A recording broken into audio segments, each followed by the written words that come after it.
আৰু হয়তো বুজিবলৈ বাকিও নাই যে মই কি কথা ক'বলৈ বিচাৰিছো মেলোডি মোমেন্ট অৰ্থাৎ এটা বিশেষ উপহাৰ মেলোডি টফিৰ এটা বিশেষ উপহাৰ ইটালীৰ প্ৰধানমন্ত্ৰী জৰ্জিয়া মেলোনিক উপহাৰ হিচাপে আগবঢ়ালে প্ৰধানমন্ত্ৰী নৰেন্দ্ৰ মোদীয়ে আৰু তেওঁ ধন্যবাদ জনোৱাই নহয় এই গোটেই ভিডিঅ'টোৱে দেখুৱাইছো এই পেকেটটোৰ সৈতে ভিডিঅ'টো খুব চৰ্চিত হৈছে আৰু প্ৰধানমন্ত্ৰী নৰেন্দ্ৰ মোদীয়ে যিহেতু বৰ্তমান তেওঁৰ এই 5খন দেশৰ যি টুৰ তাৰে অন্তিম যি পৰ্যায় তেওঁ ইটালীত ইতিমধ্যে মঙ্গলবাৰে উপস্থিত হয় আৰু তাৰ পিছতে তেওঁ ইটালীৰ প্ৰধানমন্ত্ৰীৰ সৈতে তেওঁ দৰ্শ আহাৰো গ্ৰহণ কৰে কিন্তু সমানে যি ধৰণে বহুতে আসলতে সোশ্যাল মিডিয়াত হ্যাশট্যাগ পূৰ্বতেও ব্যৱহাৰ কৰিছিলে আকৌ এতিয়া বিষয়টো পুনৰ ট্ৰেন্ডিংত বা মেলোডিক লৈ পুনৰ চৰ্চা হৈছে কিয়নো হাতত আপুনি সম্ভৱতঃ এটা বিশেষ চকলেটৰ বা টফিৰ টোপোলা এটা দেখিছে প্ৰধানমন্ত্ৰী নৰেন্দ্ৰ মোদীয়ে এই টফিৰ টোপোলাটো উপহাৰ হিচাপে দিছে এটা পেকেট আসলতে পেকেটটো উপহাৰ দিছে জৰ্জিয়া মেলোনি কি ক'লে জৰ্জিয়া মেলোনিয়ে তেওঁ এই ভিডিঅ'টো নিজে আপলোড কৰিছে আৰু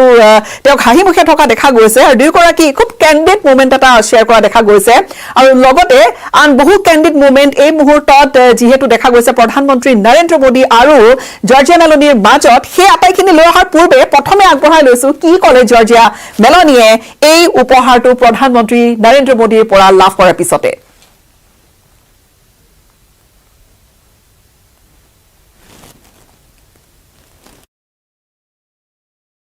Good toffee. Melody.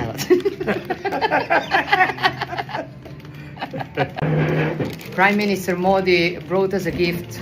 a very, very good toffee. Melody.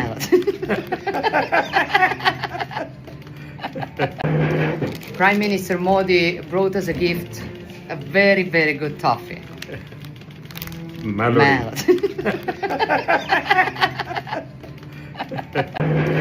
Prime Minister Modi brought us a gift, a very, very good toffee. Melody.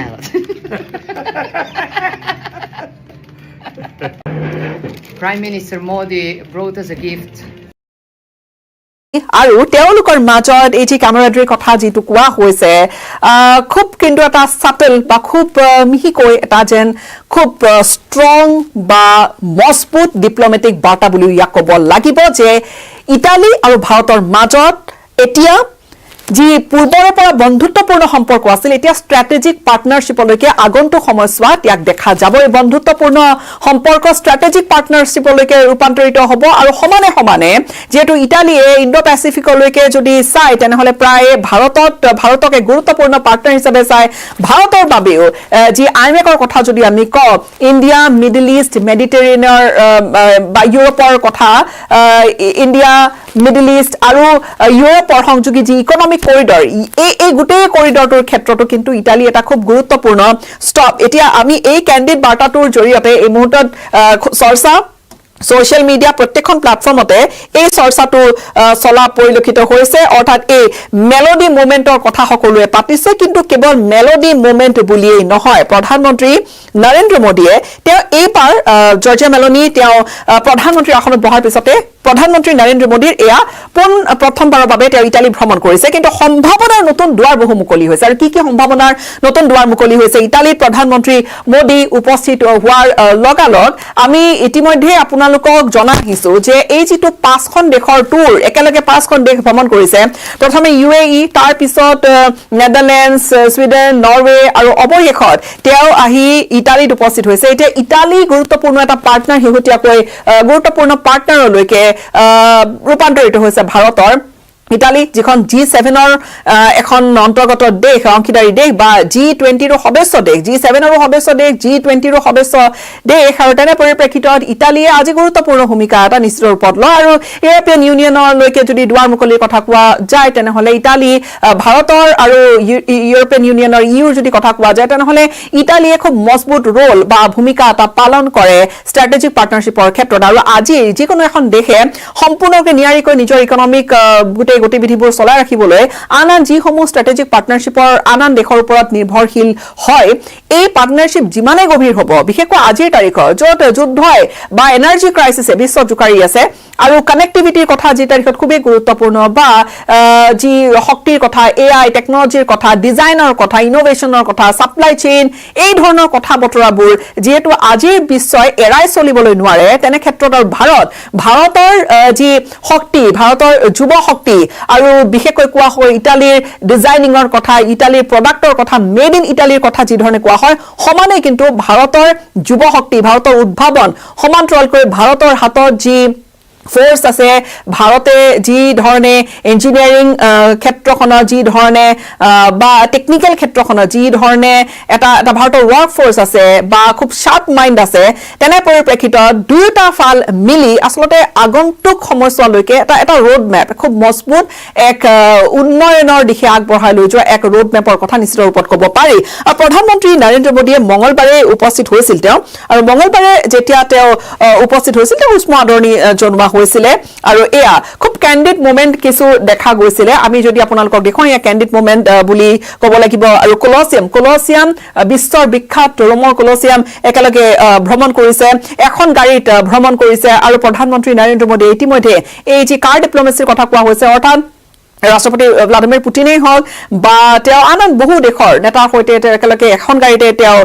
বহা যোৱা কৰে বা এখন গাড়ীতে উঠি তেওঁক আদৰণি জনাই এখন গাড়ীতে উঠিছে সেই ধৰণৰ দৃশ্য কিন্তু এয়া যিটো এটা মুহূৰ্ত এয়া কাৰ ডিপ্লোমেচিৰ কথা এই ধৰণে বিশ্বত খুব চৰ্চিত হৈছে আৰু আজিৰ তাৰিখত ভাৰতক এৰাই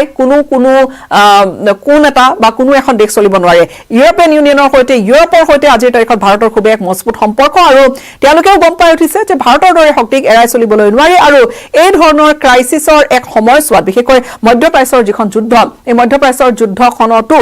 কিন্তু ইটালী এনেকুৱা এখন দেশ ইটালীয়ে কিন্তু আমেৰিকাই পোনপটীয়াকৈ ইৰাণত আক্ৰমণ কৰাৰ লগালগ ইটালীয়ে কিন্তু সম্পূৰ্ণৰূপে নিজৰ বেছ এৰি দিম বুলি বা আমেৰিকা ব্যৱহাৰ কৰিবলৈ দিম বুলি তেনেকৈ কিন্তু মান্তিমান সহজে হোৱা নাছিলে বা তেওঁলোকে কিন্তু মানা কৰি দিছিলে ইটালী এটা গুৰুত্বপূৰ্ণ ভৱিষ্যতলৈকে ইটালী বা ভাৰতৰ দৰে এখন দেশে একেলগে বিশ্ব শান্তিৰ ক্ষেত্ৰত এক গুৰুত্বপূৰ্ণ ভূমিকা ল'ব পাৰে বুলি বহুতেই কথা পাতে এতিয়া নতুন দুৱাৰ কি মুকলি হ'ব পাৰে কনভেনচনেল নতুন বহু ৰাস্তা মুকলি হ'ব পাৰে এই ধৰণৰ বৈঠকৰ মাজেৰে আৰু এখন সামিট বা ভাৰত ইটালীৰ দুইখন ৰাষ্ট্ৰৰ দুইগৰাকী মুৰব্বীৰ মাজত যি আলোচনা সেই আলোচনাই নতুন এৰিয়া অফ ইন্টাৰেষ্ট বুলি যাক কোৱা হয় অৰ্থাৎ নতুন এভিনিউ মুকলি কৰাৰ পূৰ্ণ সম্ভাৱনা আছে আৰু সহযোগিতা বৃদ্ধি কৰিব সেই ধৰণে মন্তব্য কৰিলে ইটালীৰ এম্বেছাডৰে ইটালীলৈকে ভাৰতীয় এম্বেছাডৰে এতিয়া কি এজেণ্ডাত আছে সেয়া যদি আমি আপোনালোকক কওঁ প্ৰথমে আইমেকৰ কথা ক'ব লাগিব যিহেতু India middle east Europe economic corridor এই ইকনমিক কৰিডৰ কিন্তু ভৱিষ্যতৰ ইকনমিক কৰিডৰ আজিৰ তাৰিখত আমি জানো যে ছাপ্লাই ৰুট কিমান গুৰুত্বপূৰ্ণ অহৰহ কানেক্টিভিটি ট্ৰান্সপৰ্টেশ্যন এনাৰ্জি ছাপ্লাই এই ধৰণৰ কথা বতৰাবোৰক যদি আমি চাওঁ তেনেহ'লে এই কৰিডৰ ভৱিষ্যতৰ এক খুব গুৰুত্বপূৰ্ণ এটা ৰুট আৰু সেই ৰুটটোক লৈ যি ধৰণে 2023 সিদ্ধান্ত লোৱা হৈছিলে আৰু তাৰ পিছত যি ধৰণে ইয়াক এটা কাৰ্যক্ষম এটা ৰূপ কাৰ্যকৰী কৰা এটা ৰূপ দিবলৈ যত্ন ভাৰতে কৰিছে ইটালী ইউৰোপৰ ভিতৰত ইটালী এটা গুৰুত্বপূৰ্ণ ষ্টপ বা ইটালী এটা এই গোটেই গ্ৰীচলৈকে এই গোটেই ৰাস্তাটো বা এই গোটেই বাটছোৱা ইটালী এক গুৰুত্বপূৰ্ণ ইটালীয়ে ভূমিকা ল'ব এতিয়া প্ৰধানমন্ত্ৰী নৰেন্দ্ৰ মোদীয়ে তেওঁ ইটালীত ভৰি থোৱাৰ লগালগ তেওঁ প্ৰথমবাৰ তেওঁৰ ভিজিট বা তেওঁৰ প্ৰথমটো ভ্ৰমণসূচী জৰ্জিয়া মেলনিয়ে ইটালী প্ৰধানমন্ত্ৰীৰ আসনত বহাৰ পিছৰে আৰু আটাইতকৈ শীৰ্ষ লেভেলত বায়লেটাৰেল কোঅপাৰেচন যি দ্বিপাক্ষিক সহযোগিতা লৈ যোৱাৰ আলোচনা সেই ধৰণে কৰা আৰু ভৱিষ্যতৰ কেনেকুৱা কাৰ্যপন্থা নিৰূপণ কৰিব বা কি কৰিব বেপাৰ বাণিজ্য কেনেকৈ আগবঢ়াই লৈ যাব এই কথা বা সহযোগিতা দুইখন দেশৰ কিমান বঢ়াব বা কি ধৰণে লৈ যাব আগুৱাই এই কথা বতৰাবোৰ ইয়াত আলোচনা কৰা হ'ব সেই ধৰণে অনুমান কৰা হৈছে আৰু বিশেষকৈ দুইখন দেশৰ বৰ্তমান আজিৰ তাৰিখৰ পূৰ্বৰ বছৰসমূহতকৈ আজিৰ তাৰিখৰ দুইখন দেশৰ বাজেট এংগেজমেণ্ট খুবেই বৃদ্ধি কিন্তু দেখা যায় যে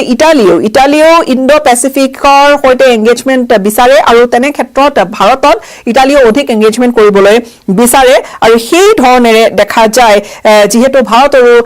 মেডিটেৰেনিয়ানত খুবেই বেছি এক্টিভিটি আছে বা এংগেজমেণ্ট বৃদ্ধি হৈছে পূৰ্বতকৈ আৰু এয়া ভৱিষ্যতৰ বাবে এটা ৰোডমেপ প্ৰস্তুত কৰা হৈছে ভৱিষ্যতলৈকে ভাৰত যিহেতু ভাৰতক গ্লোবেল সাউথৰ এক নেতৃত্ব বহনকাৰী দেশ হিচাপে চোৱা যায় তেনে পৰিপ্ৰেক্ষিতত আজি সকলোৱে হাত আগবঢ়াইছে ভাৰতৰ সৈতে বন্ধুত্বপূৰ্ণ আৰু সহযোগিতা বঢ়াই লৈ যোৱাৰ ক্ষেত্ৰত তেনে পৰিপ্ৰেক্ষিততে এই যি প্ৰধানমন্ত্ৰী নৰেন্দ্ৰ মোদীৰ ইউৰোপ ভ্ৰমণ ইউৰোপৰ কেইবাখনো দেশ তেওঁ ভ্ৰমণ কৰিলে এক খুবেই গুৰুত্বপূৰ্ণ হিচাপে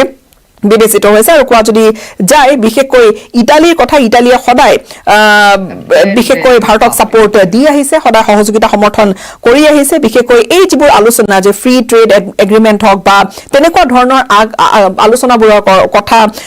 বা বিভিন্ন প্লেটফৰ্মত মাল্টিলেটাৰেল প্লেটফৰ্মৰ কথা যদি কোৱা হয় তেনেহ'লে সদায় কিন্তু ভাৰতৰ সৈতে একেলগে ইটালীয়ে থিয় দিয়া পৰিলক্ষিত হৈছে আৰু শেহতীয়া কেইটামান বছৰৰ পৰা আমি দেখিছোঁ যে সম্পৰ্ক পূৰ্বতকৈ ষ্ট্ৰেটেজিক পাৰ্টনাৰলৈ এতিয়া ভাৰত আৰু ইটালী ৰূপান্তৰিত হৈছে আৰু এই যুদ্ধৰ প্ৰেক্ষাপটত কথা বতৰাবোৰ অকণমান সলনি হৈ যায় যুদ্ধৰ ক্ষেত্ৰত বহুবোৰ তাত বাধ্যবাধকতা আহি পৰে বহুখিনি তাত প্ৰতিবন্ধকতা আহি পৰে আৰু যিটো দেখা গৈছে যে আজি এই ধৰণৰ এটা যি কেমেৰাড্ৰি বা এই ধৰণৰ এটা যি আলোচনা সেই আলোচনাই কিন্তু আন এক স্তৰলৈ লৈ যাব আৰু ভৱিষ্যতলৈকে কি তেওঁলোকে আলোচনা কৰে বা কোনবোৰ দিশত বিশেষ ধৰণেৰে কোনবোৰ দিশত কথা বতৰা হয় সেয়া আমি ৰ'ব লাগিব আৰু কিছু সময়লৈকে এইবোৰ সম্পূৰ্ণৰূপে আমি জানিবলৈ কিন্তু নিশ্চিত ৰূপত বিশ্বলৈ এটা ষ্ট্ৰং এটা বাৰ্তা বা কঠোৰ এটা খুব মজবুত বাৰ্তা এটা গৈছে সবল বাৰ্তা এটা গৈছে যে ভাৰত আৰু ইটালী আজিৰ তাৰিখত দুয়োখন এনেকুৱা দেশ যি এই পাৰ্টনাৰশ্বিপে ষ্ট্ৰেটেজিক পাৰ্টনাৰশ্বিপে আগন্তুক সময়ছোৱাত নতুন কিছু দুৱাৰ মুকলি কৰিব সম্ভাৱনীয়তাৰ এই নতুন দুৱাৰ দুয়োখন দেশৰ বাবে মুকলি কৰাই নহয় এই আনুষংগিক বহু আচলতে জনসাধাৰণ উপকৃত নহয় আনুষংগিক বিশ্বৰ এক শক্তিলৈ ৰূপান্তৰিত হ'ব এই ষ্ট্ৰেটেজিক পাৰ্টনাৰশ্বিপ ইয়াৰ সৈতে বিদায় লওঁ কিন্তু পৰৱৰ্তী সময়ছোৱাত প্ৰধানমন্ত্ৰী নৰেন্দ্ৰ মোদীৰ ইটালী ভ্ৰমণৰ আৰু সবিশেষ